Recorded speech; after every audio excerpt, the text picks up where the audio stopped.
Hey everyone, welcome back to the channel. My name is TBR Schmitt and this is my wife Samantha. Hello. Oh, you know what? I saw a comment, this is derailing things, but I saw a comment where I was like, I shouldn't say my wife Samantha, I should say Samantha my wife. What's the difference? The person was saying in the comment that if I go my wife Samantha, I'm referring to you as like an object or like a possession. Oh, okay. Whereas if I go, wait, what do I say? Samantha, my wife. Samantha my wife. All right. I don't know if that's real or if we'll keep that. Rewind. And today we are watching. Oh, I thought you were gonna introduce me. Oh, I did. No, you didn't. Did you? Kind of, by me explaining it. No. And this is Samantha, my wife. Hello. And today we are watching Better Call Saul episodes 3 and 4 of season 4. What'd you think of the first two episodes? Strong start to the season. I feel like there's such a shift in everybody's demeanor. Yeah. Obviously, the end of season 3 was absolutely insane. And now we're getting into season 4 and we're getting like the repercussions of basically Chuck's death for the most part. Changing everyone. Yes. So it's felt very different. And I feel like this could go into like a spiraling downwards direction for a number of characters. Yeah. I don't know. I feel like the first 3 seasons or like earlier on, there was maybe more laughter or humor or like something to kind of like look forward to, some cheery aspects or ideas, some potential good storylines and stuff. And now the shift is like, I'm not looking forward to seeing future episodes in the sense that it feels that it's going downhill for like it feels like we're headed towards a darker, more depressing path. Yeah. And I mean, Walter White and Jesse Pinkman aren't even introduced yet. So it's like, it just, things don't look good. And I think it's only going to get worse and worse and worse until the show's over. So. Yeah, we might have hit our peak at the center of the series. I would have said like maybe like, yeah, the peak of like happiness was whatever, halfway through season 3 or something like that. Yeah. So I don't know. Everyone is not in a good place right now. And obviously, in the end, we know what comes to be. I just don't know how we get there. So Lots to figure out. yeah. So if you'd like to see the full-length reaction for this, as well as everything else that we've reacted to, the link to our Patreon is in the description. If you'd like to interact with us on our Twitch, Twitter, and Instagram, all those links are in the description as well. And with that, let's get into the episodes. This is a little different than Mike's. Hose. Is he purposely running this over? Yeah. Is this? Jeez Louise. I think his name is Victor, Gus's guy. Yeah. Yeah. Are they trying to recreate what Mike did? Now they're making it look like an accident? A car accident? Nacho. I mean, Nacho is Gus's now. Yeah, right. Oh.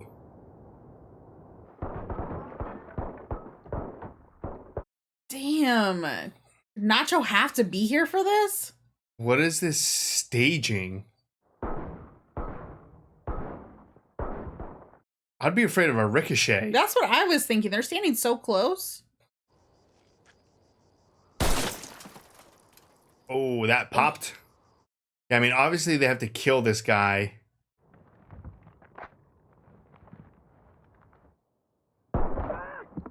Oof. Oh my god. All right, this tells the story. Got ambushed. Someone trying to take over the Salamanca territory. Put a hit out on them. Can I make the call now? Ooh. Gotta make it look real. Really? Is he even gonna make it? Right? Do it quick before you pass out. Jeez, that sucked. Like, are they good enough shots to know that they didn't just accidentally kill Nacho? Oh. And? $4 grand. He for did each steal of us. it? Minimum. It's pretty easy to find. I got this one at a pawn shop on 4th for $20. But he has a cousin. Oh.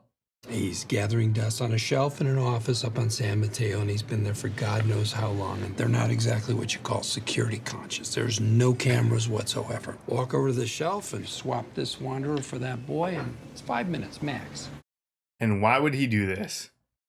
They're not even gonna know it's gone. I thought it was the same one. See? We will split 50-50. Let's do something beautiful here. No. Guys in the office cross you? Done you wrong? It's free money. You walk by a 20 on the sidewalk? No, you pick it up. That's not the same thing. He would have to... Pass. Yeah. Why? It's not for me. And I don't think it should be for you either. Thank you, Mike. You're really not gonna do this. Sorry. He doesn't need the money. I just thought I'd give you first crack at a golden opportunity. This isn't gonna work on Mike. I mean, that went as expected. I was wondering if Dr. Caldera had any openings today. Well, I have a very sick fish. Just go to the vet to find someone else who will do it. Oh. Is this who Nacho called? Yeah, he wasn't calling 911. No. How long did it take them to get here? I mean, but these guys aren't dummies. Are they gonna realize this was staged or not? Well, yeah, I mean, sorry, but the driver has been dead for some time. Yeah, right? Is Nacho just on the ground back there? He needs some help. Oh, Okay. it went through. That's good, right? Yeah. ¿Quién es?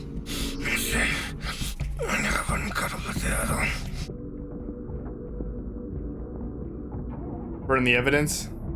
Thanks again for the lift. It's outside your job description, I know. It's no problem. She's back.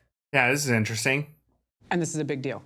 Walker Ridge is eager. I think we should prepare a package for both. Is that Kim Wexler out here? This is Viola Goto, my new paralegal. Viola, Kevin Wattel, welcome to the team. Nice to meet you.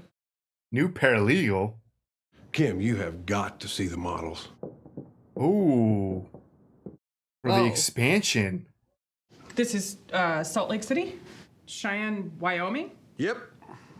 Like the pressure is like, Yeah, this is stressing her out. This one's going to be Ogden, Utah. And this one here is Tucumcari. I feel like we jumped forward so much time. She went from watching movies to now back to work with a paralegal. Lubbock, Texas. I mean, these Amarillo, are beautiful models. San Antonio, El Paso. Kim, is there something wrong? No. We're really building something here. All your hard work is making a difference. Do you have a sense when I should expect your draft? I assume you're dictating it. Kim. Why don't you take a stab at it and then I'll take a look. Drop me off at the courthouse, would you? Kim needs help. at least she has a paralegal. Yeah, right? Yeah, he's not into it. He's not into it, or you're not into it. Give me that. How long does it take for you to pick a Yale 3-pin? Well, then in 8 minutes, you're gonna make $4 grand. Yeah, I know where that is. Here. Wow. What the hell was the vet saying? I'm not trying to tell you how to do your job, but You don't want to piss him off, though. Right? Oh. What are we doing here? Can I help you? Why would they even be at the vet? Oh, Jesus. Oh, duh. Fucking right, Nacho. for Nacho. Let me go grab my bag and tell my staff. He does not look good. No, they made this very believable. Hopefully. Oh. This is a lot. Oh. What are we smelling for? Infection? I don't know. That was interesting. What do we smell for? Can we get him some water? Or some chapstick? Oh, whose blood is he getting? Wow. That must make you so strong. Well, there he is. That means my Spanish is good enough, and your Brenner over here is actually O negative. I had to leave a bullet in God. your shoulder. Oh. Might set off metal detectors from now on. Doesn't he already have something in his shoulder? Now, sniff test says you probably didn't perforate your bowel. Oh. Now, if this starts to leak, you're gonna get the worst infection of your life. And then you're gonna die. Go see a doctor that has some imaging tech. Keep these clean and dry. Change the bandages daily. You should be okay. After I walk out of here, I never wanna see you again. This cartel shit is too hot for me. Yeah, this is a lot for just a little simple vet who just does small deals. Doesn't want to be a cartel doctor all of a sudden. Yeah. I feel like this is not going to go as smooth as he made it out to be. Is this a Huel? No, I don't think so. I think I see a beard. Well, this was definitely easy so far. Wait, is this the guy who sells guns? No. I don't think so. Beard's a little too big. Did you pass it? Yeah, it's right there. Why'd you take your gloves off to do that? Yeah, where's the replacement guy? Oh! He No stays there? way. Yeah, he sleeps on the couch. Oh my god, is that guy trapped in here or did he make it out? No, dude. Oh my god. Just go to bed. I don't think he's gonna be able to. Oh. Can we talk, please? I just wanted to say, I'm sorry. Honey, it is top of the line. Top of the line escort? Very expensive vacuum. That's what we're fighting about? I gotta sleep in my office because I got you a gift? Damn it. Man, I assume he cheated. He bought his wife a vacuum. I mean, not a good move, but... Oh no, are we ordering food? What time is it? Yeah, just a large cheese. The glove. Yeah, I was wondering why he was looking at his hand. This poor guy. Jimmy's never going to get business through this vet ever again. No. And neither is Nacho. Yeah, he's probably like, what happened? Where's my guy? Where's my why call? have I not gotten a call? Uh-oh. He's dug in for the night, man. Come get me, or come get me. Oh, at least he got some message out. Not so easy, huh, Jimmy? Yeah, how is he gonna get him out of there? The key words to understand are importance and urgency. Just been up all night. Just eating pizza, playing fucking solitaire. Its proximate is right in front Is that of your you, car? and it's often very popular. I'm surprised the door was locked. True. Well, maybe it wasn't locked. Okay, that was not enough to get him out. Maybe at least out of that room? No, dude, you should have hid behind a printer or something. He's probably in this area now, at least, no? No, he ran back in. Uh-oh. Go out and check on your car. Is he gonna leave the hangar, maybe? Like, hey, someone's trying to break in. Oh! Hey.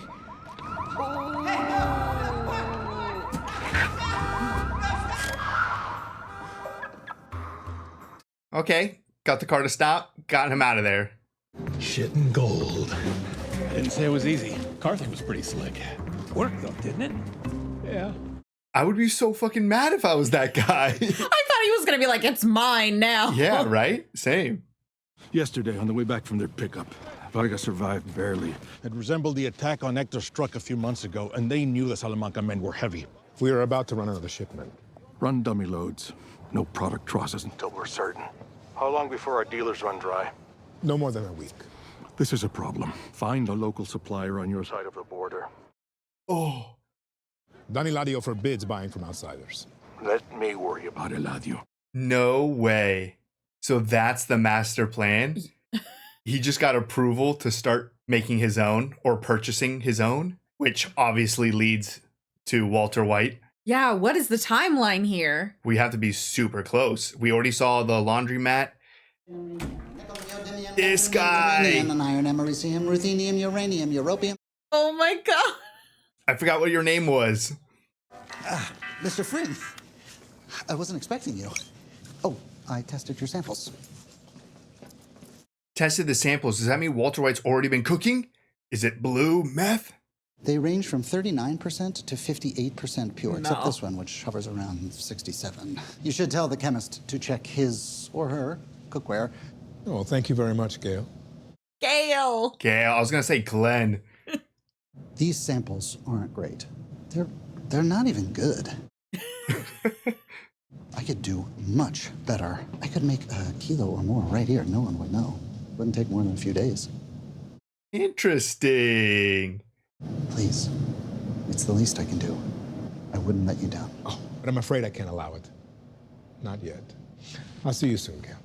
Bye, Mr. Fring.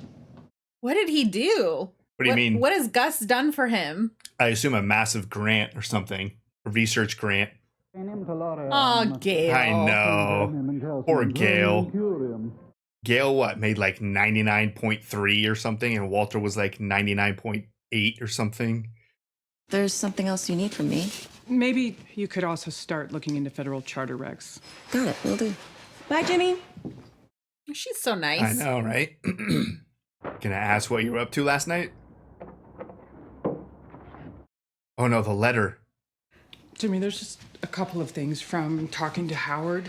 Maybe we ought to go through. Now let's get it over with. Rip the Band-Aid off, right? Yeah. A release, basically that you won't contest the will. So, how much do I get? $5,000. I can pay off my MasterCard. What else you got? It's from Chuck. Nobody knows for sure what's in it. Let's see what the old boy has to say. He's just ripping that Band-Aid. You want to hear this, right? Yeah. Decently long. I have left many things unsaid in our relationship. I hope you will take my words in the spirit in which they are intended. Great start. New paragraph. We have not always seen eye to eye. Nothing will ever change the fact that we are brothers. You have taken the opportunity I gave you in the mailroom. I'm proud we share the name McGill. I hope when you read this, you remember me not only as your brother, but as a person you knew was always in your corner. Always in your corner? Man could write a letter. That was a garbage letter. Okay, it's okay. It's a nice letter.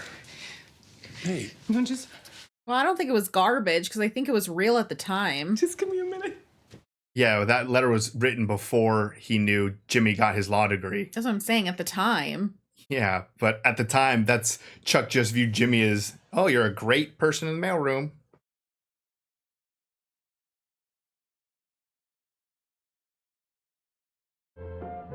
Oh. This is Mike's son, watching him build some Gardens? Pavers? pavers. There was like a little story about how his son used to watch him. Got to sign his name. Maddie. Oof. Yeah, that sucks. He wanted me to talk. I talked. I wonder how devastating that story was for everyone. What a transition, that like happy little moment. Yeah. This music cut, like everything. Jeez, it's like a little drug community. It's crazy that it's like gated with security at the front. Yeah. This explains the gate and the security. Yeah. Done. Okay, Gus is doing more planning. It's Robbie Finn from CC Mobile. If you're still interested, we'd like to offer you a position at our Uptown branch. You made quite an impression on Mr. Boyd. He's talking about starting you off as a shift supervisor. Wow. My plans have changed. I'm not going to be able to take that job. Well, have yourself a good day, James. You too. Yeah, we're not getting a normal job. That's 2 jobs turned down so far. I was thinking that maybe you should talk to someone. He's not far from here. I've heard good things. As a shrink? Okay. Yeah, well, thank you. I have to check out my schedule and... Your schedule? Your wide open schedule? I got a job. Mobile communications specialist. I'm a shift supervisor even. CC Mobile, I start today. And then 10 months from now, poof, I'm a lawyer again. Just give him a call when you get a chance. Oh, sure. rather pretend to have that job than talk to a therapist? Is he actually going to try to get it back? Just can't pass up this opportunity if the position is still open. Job, therapy. Papadumian has settlement conferences most of the morning. Judge Clark has a pair of corporate bankruptcies. Okay, thanks. You got it. Is Kim just trying to take on more work? Or is she just chilling? Do you have a matter before the court today? Just observing. All right. Counsel? What is Kim doing? I'm Scotty Blakey, here for myself. I called this case last week and you didn't show up, hence the bench warrant. Understood? Yes. Is Kim gonna step in? Judge Meltzinger would like to see you in chambers at the next recess. In the first place. Are you researching something? Just observing. Howard Hamlin's fine with one of his associates just sitting around my court all day. I'm a solo practitioner now. I'm outside counsel for Mesa Verde. Mesa Verde? Why are you... There's a young woman pregnant with her first child, healthy as a horse. She goes to the hospital for delivery, and there's a mistake with the anesthesia. The baby's delivered fine, but the young mother suffers serious brain damage. Oh. And they're broke, so they have no way to pay for the young lady's care. The hospital refuses to take responsibility. They've hired one of the most expensive firms in the state. Damn. This is the plot of the verdict. Yes!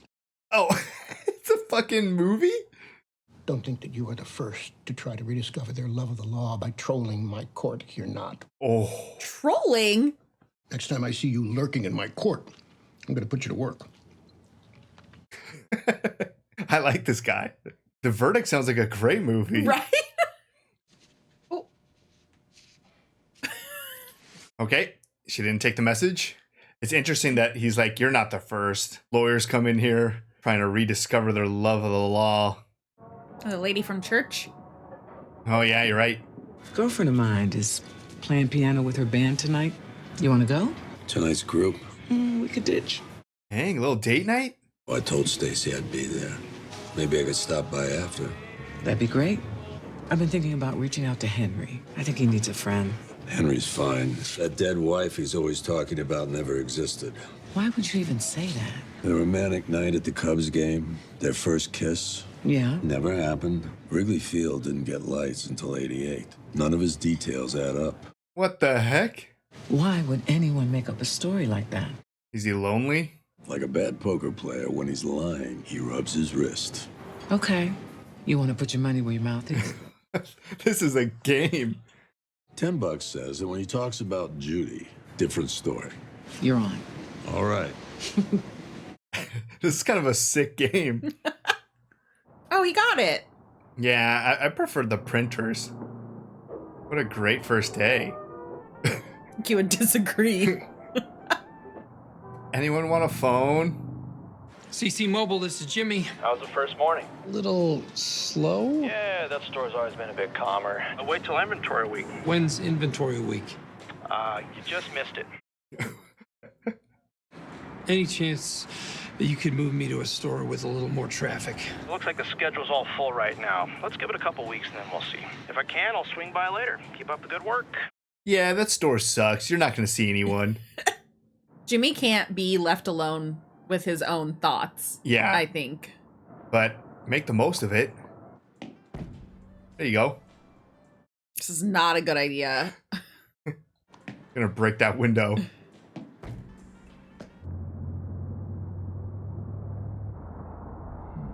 Oh, the silver car. Did Gus... Sí, ese es. Recuerdo unas ventanas polarizadas. Ese es el que nos sacó de la carretera. No way. Vamos a necesitar más gente. Los juntamos y los atacamos esta noche. Or are these two just gonna do it themselves right now? Oh, fuck. There were so many people in there. Oh my god. So Gus had a plan for a fall guy? I don't even think they have vests on. They don't care. Oh. Okay, silent. You're gonna take out freaking everyone in here. Fucking Salamanca's. That's insane. There was like 50 people in there. Most of them druggies, but Still a lot of guns. Oh shit, back up in the truck? We're just gonna wait for them to come out? What are you gonna do, Nacho? And Nacho knows it's just a lie. I can bullet in your shoulder. Whoa! Oh shit. Oh my god. Blowing things up? Nacho, get back in the car. He out? Yeah. I assume he has more. There's a whole bag. Oh Nacho's gonna save the day. Maybe not. You better not be leak. Oh, you're leaking. Oh shit. A for effort from Nacho? Maybe. Would have been better if Nacho got one. He did, outside. Yeah. Woo. Got a nod. Whoa. This is insane. And they're gonna have their product as proof. Yeah. Can we get him like some special doctor? care? Yeah, can Gus fix this guy up now? He's kind of played his part. We cleared out the Espinosas. And the Salamanca brothers? They went back south until the heat dies down. It's territory, isn't it? Espinosa territory isn't for grabs. The cartel can't give it to the Salamancas, so I think they give it to you. Yep. Get some rest. You have more to do. Get him a doctor. I mean, realistically, though, if he does want him to do more, he should fix him up. That's what I'm saying. Whoops. Was this the liar? Yep. Hadn't thought about Maddie all morning. When I was making French toast, why didn't I remember that it's his favorite? And they weren't just minutes. I mean, what if I lose the sound of his voice? Well, I don't know. Does Mike need to say something? It might be painful, but if you ask me, I'd say it's progress. A lot of us in this room have felt the same things you're talking about. If Mike's gonna explode on this guy. Keep trying to get there. Live in the here and now. That's what Judy would have wanted, but it's hard. Oh God, this is brutal. She always wanted to go to Sydney. There it is. It was tight. Finally, we were gonna go, and that's when she got her test results. Oh, This is gonna be bad. You don't want to hear what I have to say. This guy was never married.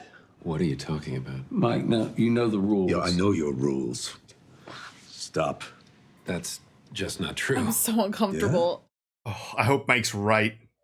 Tell me I'll find her obituary. She wanted to go to Australia? Last month it was Cuba. Let's look at the papers, see if the math works. Come on, Mike. She's not there, is she? Go on, say it. You have no shame. Ooh. He came to the right place, didn't he? He knew you wouldn't notice. All wrapped up in your sad little stories, feeding off each other's misery. Damn, he's going in on everyone now. He wanted me to talk. I talked. Oh, this is the beginning. Yeah, jeez. I definitely thought that talk, the way that it's phrased in the beginning, was him telling a story about Maddie. He just called that guy out and then shit on everyone there. That was so uncomfortable. That was such a great, like, bubbling up. Him just sitting there and just a little twitches. Doors open. Nacho?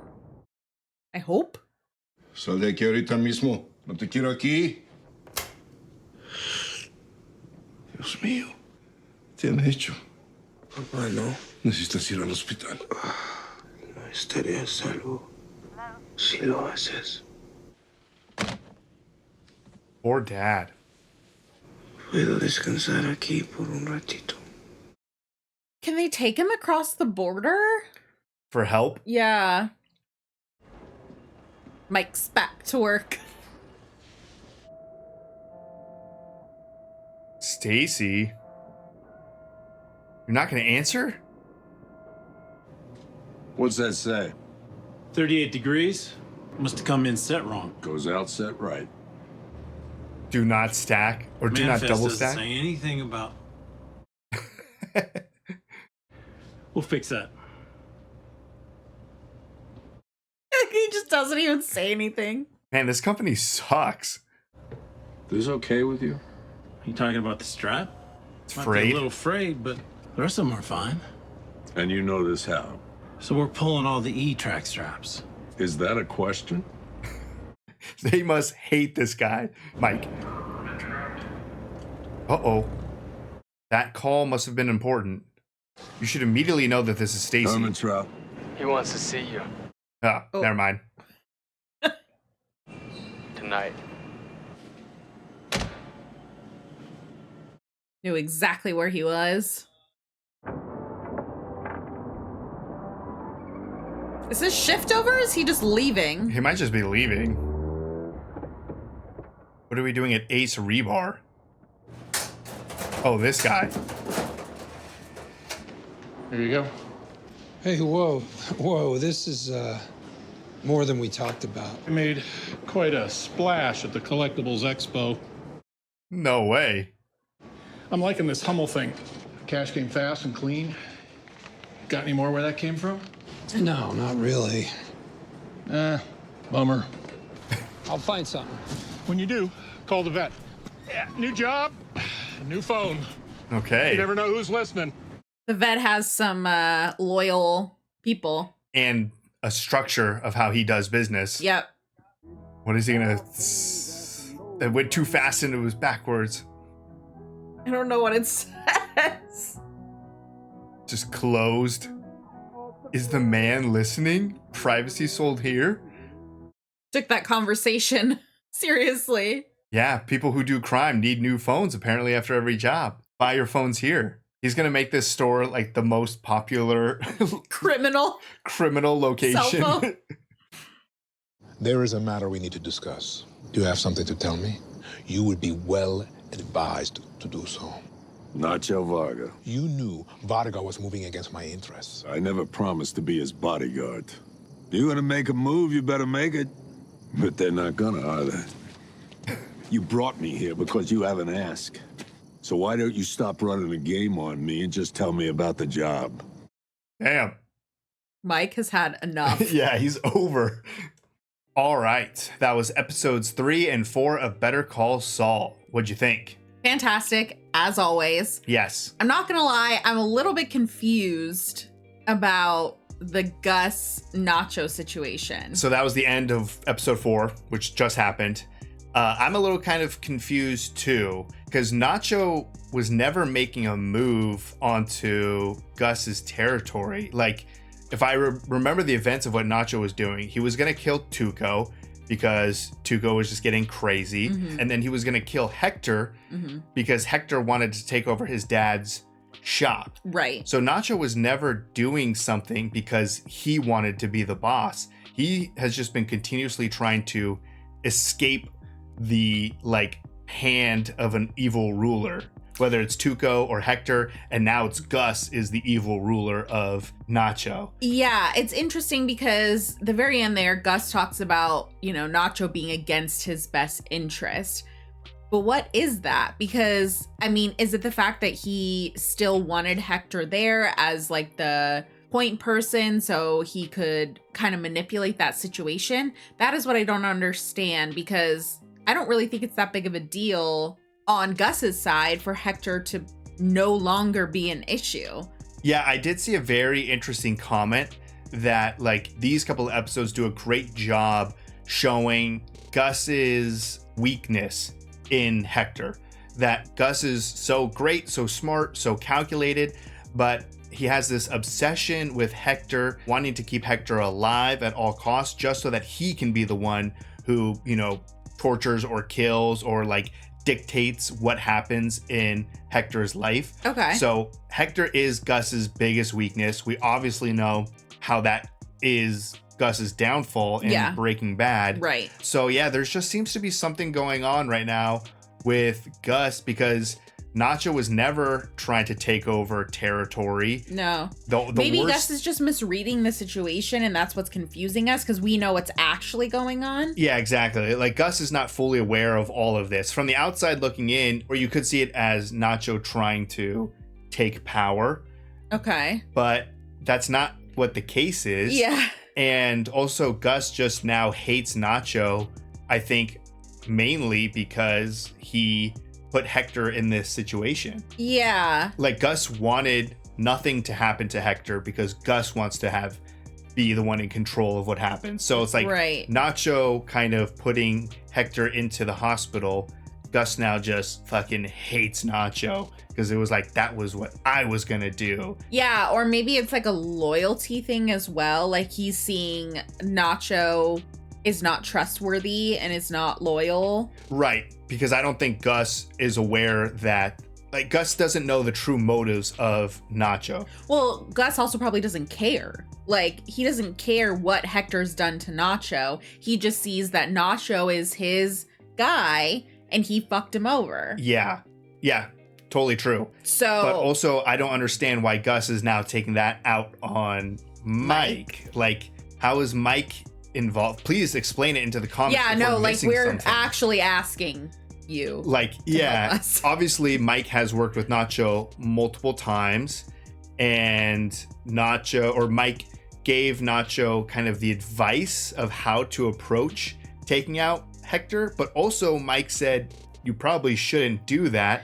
Yeah, I'm wondering, for Gus to be mad at Mike, is it just because he's like, why didn't you tell me that there was a situation here that I should be aware of with Hector, Nacho and Hector? That must be it. You're totally right on that track, because going off this conversation where Mike said, I said I wouldn't kill him, I didn't say I was going to be his bodyguard. Right. So yeah, because Gus didn't want Mike to kill Hector, and obviously Mike was aware of Nacho's plan, and yeah, you're right, he did not tell Gus, hey, watch out, Hector's gonna be poisoned or something. Okay, so maybe that's it. Maybe that's everything. I would say so. I would say Gus is mad at Mike for not sharing all of the information, and Gus does not know the true motives of why Nacho is trying to take out the boss.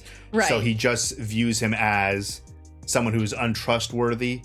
Plus, there's that main side aspect that Nacho fucked with Hector, and Gus wants no one else to fuck with Hector except for him. Yeah, that one I'm still a little bit weary on. Like, I'm like, is that the only reason? No, I think I've come full circle on the whole Mike situation though with Gus. That I think we're talking through it. We're making it sense. It was just, it is a little weird because I feel like on the outside, it's like, why would you expect Mike to give you information? He didn't have to do that. That's why Mike was like, what the, I didn't say I was going to be his bodyguard. So it's like looking at the situation from just a third party, like, why are you mad at Mike? He's not your soldier who's supposed to report to you. Like, you did him a favor, but that doesn't mean that he's obligated to spill all of his information. And then also it's like, but Gus doesn't do favors. Like, this isn't a favor, it's a transaction. No, I know. Yeah. So it's like, there's obviously more to it, like we discussed,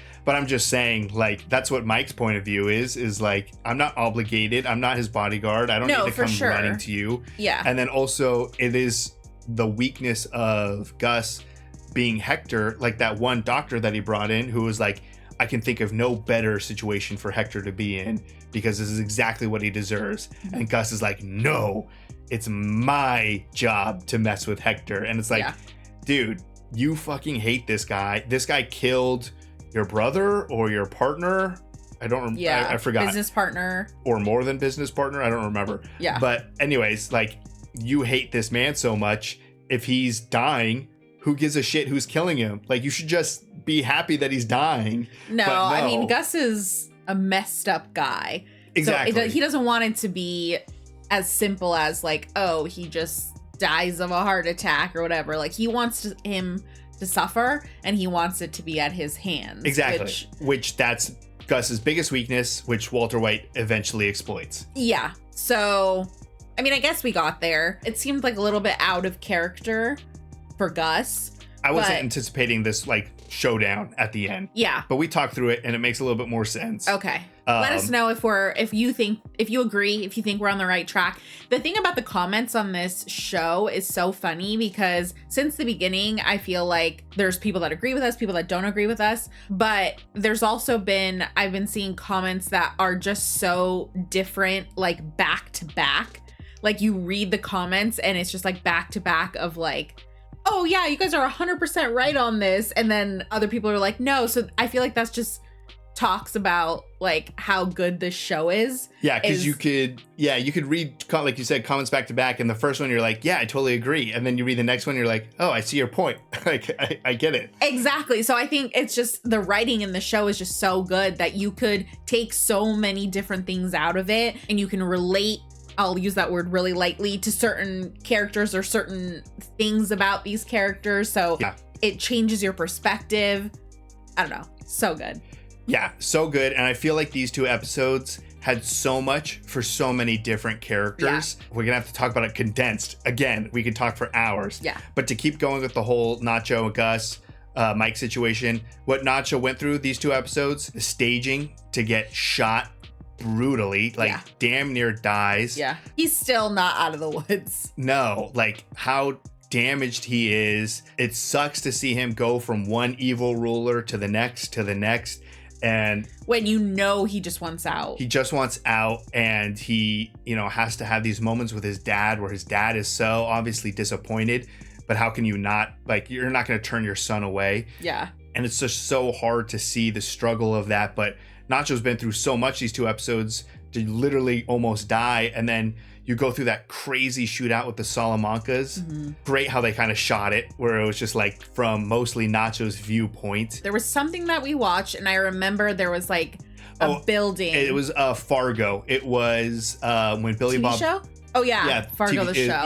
It was. Okay. Yeah, Billy Bob Thornton goes into like a building, and it like just stays on the outside. Yeah, but it you're goes just up. watching the building. Yeah. And it's just the sounds. Exactly. And so I felt very similar vibes with this. Totally a budget thing, but also cool. Like I think it's cool. I know, it's super cool. Yeah, regardless of the budget, I think it's cool because from his perspective, like you don't know exactly what's going on inside. Yeah. Where are they? How many people are left? I mean, he had actually never even been in there to begin with. So does he even know like how many people are in there? Like we saw what's inside. Yeah. But anyways, I thought that was really cool. It was really cool. I like the little nod from the scary Salamanca to Nacho. Yeah. But also it just shows how insane of like a mastermind Gus is. Yeah. Again, he has his one major weakness, but I'm sitting here thinking, oh, taking over the Salamanca territory because Hector's out of commission. And like, you have to think of the whole strategy of exposing Salamanca's route and then playing it off as being hesitant to taking over the duties, but then taking it over, and then the cartel is like, wow, you did so great. Yeah. Let's just keep doing that. Yeah. And then you play the position of the Salamanca weakness with Hector to be like, people are going to come after you now. So then you stage this whole attack on the Salamanca territory, which then leads you to taking out the competition, getting the approval essentially to take out the competition. Yeah. Now there's even more territory. Not only is Gus getting the Salamanca territory, because Salamanca's kind of out. I mean, he's kind of getting the Salamanca territory, but now he's getting... He's working his way there. Yeah, it's the Esposito or something like that. Esposito, yeah. Now he's getting that territory. So like he's just gotten the shipments. He's getting extra territory. The whole idea of like, ooh, I think we should lay low for a little bit. Yes. Which then leads to the cartel being like, okay, we don't normally do this, but why don't you go ahead and work on your own supply line? Yes, that's where I was waiting for you to get to, because then we get Gale. Yeah. Obviously, we're just like chomping at the bit for Walter White. Yeah. For this, like, when our timelines merge. Yes. Collide. So we get Gale, which was huge to get to see Gale again. He has always been so eager, and you see that right from the get-go, that he's just eager to do the work already for Gus. One of the most unfortunate characters. Yeah, obviously we know what happens with Gale, but watching kind of the early stages of the relationship with Gus and seeing kind of Gus even be like, you know, you're meant for more than this. Yeah. I'm definitely interested to see kind of what changes. Like, is Gale gonna make a batch on his own and present it? Like, how does Gus change his mind? Does Gus get a hold of the blue meth first and then he goes to Gale Yeah. to try to get him to replicate it? Like, what are the steps here that gets Gale in? Yeah, it's interesting. Because I don't think Gus is quite ready to pull the trigger on making his own. Yeah, no, he's trying to source it. Right. So I'm assuming Gale has to stay in the shadows, and then eventually we're going to see the blue meth pop up. Yeah. And then that triggers, obviously, the relationship between Gus and Walter White. And then, yeah, obviously, then I think we bring Gale into the picture at that point. Yeah, because I'm trying to remember, like, was Gale already cooking for Gus, or did Gus bring Gale in To cook with Walter. Yes. Yeah, So that's what I don't remember. I think he was brought in to cook with Walter. I don't think they were cooking yet. Because Okay. I think there's probably a distinction with the cartel to be like making your own versus purchasing. Yeah. Yeah. Yeah, because obviously they don't want them That's to too much. go off on their own. Yeah, that's too much power, I feel like. Yeah, they if got to Gus- keep things rolling right now, but they don't want it to be like a full sustained. Yes. Yeah. Self-sufficient drug business. Yeah. We're not quite there yet, but you see the origin of how Gus is trying to get there, and the moves that he's making are like, holy crap, I did not see that coming, and how he's playing everyone. And it really, again, it's like, obviously these are all bad people, so they get what's coming to them. Yeah. So that's good. But man, if a couple of these people weren't just shitheads, like, you're talking about an insane drug empire. Like, if Gus wasn't so obsessed with Hector, and if Walter wasn't such an asshole and so full of himself with this big ego, you're talking about a powerhouse that would have just dominated for decades. Yeah. Like, they would have built something unstoppable. Yeah. But no, they all die. It all comes down to that. So wild on that side of things. Obviously, I'm so excited for when we do kind of get those our worlds colliding between the two. And I wonder if it's like one of those things, it's like, does it make it like cooler if you're like, do episodes on this show actually line up that we should, watch, episode 4, and then that introduces Walter White, but then in Breaking Bad we're watching like season whatever, episode whatever, like, to see the two different viewpoints. It would be cool to see, like when they take place in the same time, right? So it's like, season 4, episode 4 of Better Call Saul, and then you have to watch, season 1, episode 3 of exactly. Those events are happening on the same day. Yes, because I'm sure that there's a good portion of Breaking Bad that happens before Gus. Yeah. But Gus also, he has like a thing about, kind of lurking in the shadows and seeing things before he's seen. Right. So how early does Gus get kind of alerted of Walter White before he actually shows up in Breaking Bad? Yeah, it's honestly probably like the very first batch that's sold. Potentially, yeah. Gus is like, what is this? Because Gus knows everything. Yeah. So, anyways, is that a thing? Do people do that? Do people watch them both together? Maybe on a rewatch. I don't know. Well, I'm sure there's probably got to be some website or some article that does say those dates and stuff. But I don't want to look anything up. No. But that is a very interesting concept and idea. Yeah. To keep going with this crew, Mike has had enough these couple of episodes of everyone, everything. Yeah. Mike is over it. I agree with what you said. That scene was so perfect to watch him, his mouth twitching, everything. Because obviously the lady from the church, I think, is it Anita? I think so. Anita, I think. So to have her, they have this friendly bet going on, whatever. But as soon as Stacy's story kind of gets wrapped into it, and then he sees this guy kind of taking advantage of the moment to get in there when it's so real for her. It's so real for Mike. Yeah. I was like, and the full circle moment of that being the beginning of the episode. Right. And how they frame it. Yeah. You think you have this literal flashback of the Maddie and the concrete and everything. And you're like, oh my God, how devastating is this moment? Yeah.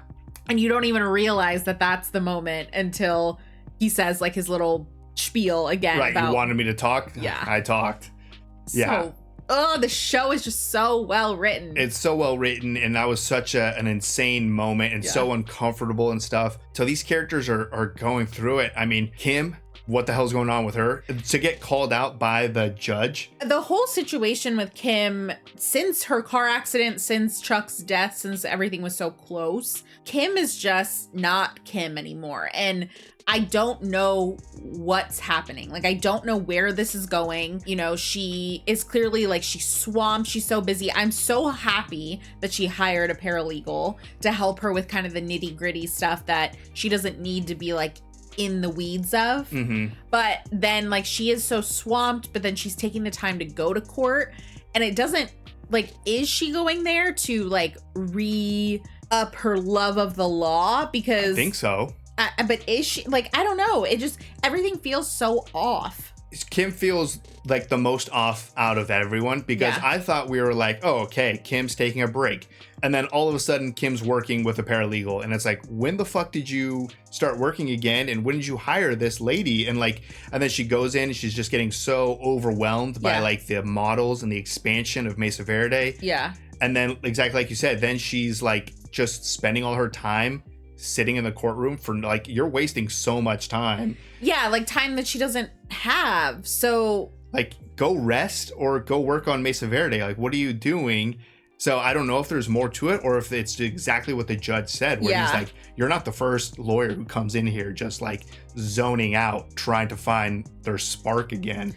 Yeah, so it's so strange. The conversation with the judge was a great conversation. And then we also have her getting super emotional with the letter. I was going to bring that up too, because I'm like, why is Kim getting emotional with this letter? Which I thought that letter was garbage, because it was obviously written, there's no date, but you can tell by everything in the letter that Chuck wrote that before he ever found out that Jimmy was a lawyer or got past the bar or anything like that. Like, that was when Chuck was happy with Jimmy because Jimmy was staying clean and working in the mailroom, and that's where his life should have stopped. Like, he had reached his peak because Chuck was comfortable with that peak. Yeah, I mean, I can see what you're saying, but I think in a Chuck way, it was entirely true and entirely sincere. Yes, sincere. By Chuck. Yes, that's what I was going for. It was very sincere. Yeah. Was it still, you're down here, like, let me push you down while I'm writing this? Yes, because he still wanted him to be just Jimmy in the mailroom. Yeah. But it was the sentiment behind it of being proud of him and all of that stuff was sad. Like, I mean, I had tears in my eyes. I know you didn't. Well, but like, I'm looking at it kind of like how Kim was, like, just how much changed in such a short period of time of their brotherhood. And it watching this show and everything that it presents to you, I am still on the side of Chuck always had this jealousy of Jimmy's charisma and his relationships, and he even talked about his mom, it being the best day. Like, so there's two sides of the same coin of how you could read into these things. Yeah. I feel like it was sincere, but it still had the Chuck jealousy behind it. Yeah, exactly. That little line of like, I've never seen mom happier. Okay. But anyway, yeah. You just have so much like... Well, I call it a garbage letter. Yeah. I fully agree. I think Chuck was incredibly sincere and genuine writing that letter. Yeah. And it is very sad to think of how much love there was between these two brothers that no longer exist. But I think we've seen more than enough evidence to show that, like you said, Chuck had a certain level of jealousy from Jimmy from a very, very young age. Yeah. Even, I mean, obviously before that letter, but I call it a garbage letter because the way things ended, absolutely nothing in that letter was true, or like remained true. Yeah. Because Chuck was not in Jimmy's corner and he was not proud of Jimmy's accomplishments. He was very concerned and I can't think of a different word, but very concerned of Jimmy's pursuit of the law. Yeah. And he actively worked against Jimmy to push him away or out of that situation. So it's like, I call it a garbage letter because it's no longer true. Was it true when Chuck wrote it? Yes. You know what? The more that I think about it, though, I'm like leaning more into what you're saying because Good. because Chuck is very kind of similar in my mind to Gus. Like, he is very particular with things and he was very intentional with things. So for him, he clearly went back to his will. He rewrote things. He took Jimmy down to the $5,000, like all of those things. So he knew about that letter. I don't think that he forgot about it. He knew that the letter was there. He knew that it was still in there. And even though things weren't true, he left it as is. He had it undated, all of those things. So I guess in my mind, assuming that he didn't just forget that that letter was in there, because I don't think that he did, that also feels like it could be a little bit manipulative to have that be the last thing that he leaves Jimmy. Yeah. So I don't know. I'm so torn. I'm so torn on so many things when it comes to Chuck and Jimmy. Yeah. I mean, again, I'll just say, I think that the letter was probably written with good intentions. Yeah. It's just, we know from this, everything that happened, it doesn't stay that way. Yeah. So I think that's why it kind of just went right over, or just kind of brushed off of Jimmy. He didn't really care about it. Yeah, I don't know. And I don't know how Jimmy is right now. Yeah, so I think he's like our final character to talk about. Yeah. Obviously, not doing well for Jimmy. Yeah, it's so hard to kind of tell where Jimmy's at, because it very much feels like he's probably just like, I don't know what the word is. He's like disconnected himself from his emotions. Yeah, that's true. He definitely feels disconnected from his emotions. I feel like he's trying to find himself, and you would think that it's like, okay, you got 10 months and then you get to be a lawyer again. Just get through these 10 months. But he can't. He can't just chill. And, you know, whether it's doing nothing or working or whatever it is, he can't just be like alone with his thoughts. Very similar to what you brought up, him working in that cell phone store. Like, if there's just nothing keeping his attention or his focus, it kind of starts to go downhill. Yeah. So it's like, to have this big year-long break, me as a normal person, I'd be like, cool, you can get through this year. Jimmy as Jimmy is like, has an itch to do something. So then that brings in like this whole figurine thing that goes terrible, but then good. Yeah, I'm honestly shocked that that guy was like happy. Yeah, like, and he's like, thanks for, you know, getting me out of this. I mean, given that guy clearly didn't do his homework when he went in there, that he should have known that somebody was in there. Right. So it's a little bit on him too, but for him to be like, oh, we should do this again, was interesting. And I think it was maybe the title sequence of this is all I can think about is Jimmy, where he has that drawer of cell phones. Oh, yeah. So I feel like this is coming full circle. Right. New job, new cell phone. Yeah. Yeah. Definitely learned a lesson there. Yeah. Great pickup. But yeah, Jimmy just, I mean, he feels off, and I think he's going to remain off until he can start practicing law again. Yeah. Which I think he'll go back to law under Saul Goodman name. Right. But yeah, I mean, even moments where it's like, oh, talk to a therapist or take this job, which you had already turned down. So it's just like, I don't know what to make of Jimmy. I think he just needs to get through this year, but I think he's going to do a lot of shady shit up until the point where he can be a lawyer again.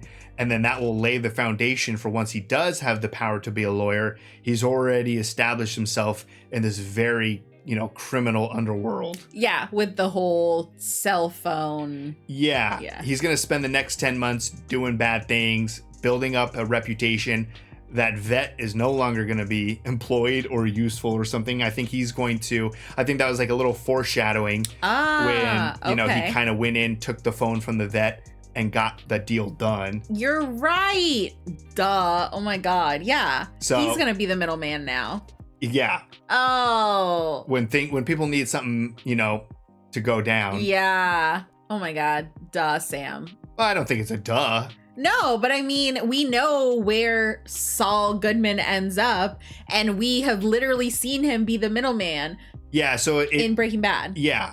So it's just interesting that it's just like, he could have had a path where he just chilled for a year and then went back to the law. But because he has all of this freedom and time and no overseer in Chuck, I guess, to do things correctly, and Kim is not really Kim anymore, who kind of was that presence of pulling him into the light and Yeah. stuff. Now he has just all of this time to just do bad shit, and that's going to just shape his character into Saul once that degree comes, or that ability to practice law comes back. Yeah, you're right. This is the beginning of the end. Yeah, very much so. So I think that's everything, but that was a jam-packed 2 episodes, and it covered so many different characters that it's just like sometimes exhausting to be like, holy shit. Yeah, and especially because like we watched the first half of episode 3 last night. Yeah. The night before. So we had like a little bit of a break before we got into the last 1.5 episodes. But it's still like, I say this every time, like this show probably could have been like 20 seasons for how much they pack in. This show could also be 3 different shows. True. Like you could have had a show just about Jimmy, and you could have had a show just about Mike, or just about like Nacho. And Gus. Yeah, and then or it would Gus just connect all of these things very loosely. I know it comes in, it gets tighter, but yeah, I mean, this show is just, it's so good. Can't wait for the next 2 episodes. Yeah, me too. So if you'd like to see the full-length reaction for this, as well as everything else that we've reacted to, the link to our Patreon is in the description. If you'd like to interact with us on any other types of social media, all those links are in the description as well. And with that, peace everyone. Bye. Bye.